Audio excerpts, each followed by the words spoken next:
Èyí ni fọ́nrán níbi tí Priscilla Òjó ọmọ Ìyábọ̀ Òjó ti ń wọ aṣọ ìgbéyàwó rẹ̀ wò.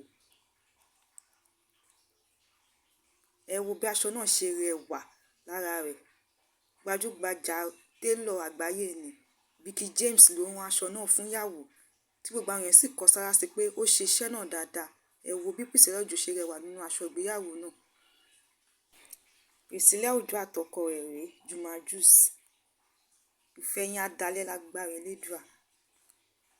Àkàrà òyìnbó tọ́gẹ̀ rèé.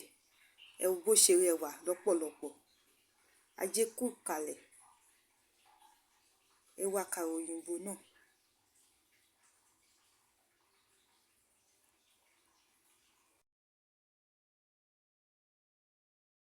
Ìyá ìyàwó ń dúpẹ́ lọ́wọ́ ọ̀rẹ́ rẹ̀ Juma fún àtìlẹ́yìn rẹ̀ tó ṣe fún ìgbéyàwó ọmọ ẹ̀.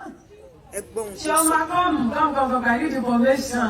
And she was like, don't worry. Oh, it's so perfect. Oh, it's so this, it's so. I said, So I went to Priscilla. I said, Priscilla, come, Alpha, tell me. I'm monitoring everything.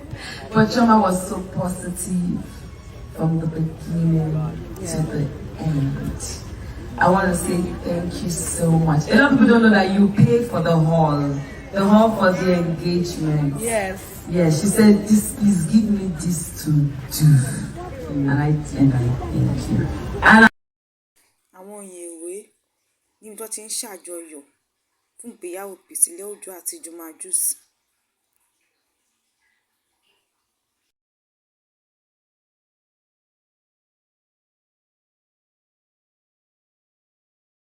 Ẹ wo àwòrán báwọn ènìyàn jàǹkànjàǹkàn lágbo òṣèré tíátà tó lórin ṣe múra fún ìgbéyàwó Juma àti Priscilla Òjó. Ẹ wo bó ṣe múra, ẹ wo bó ṣe rẹwà.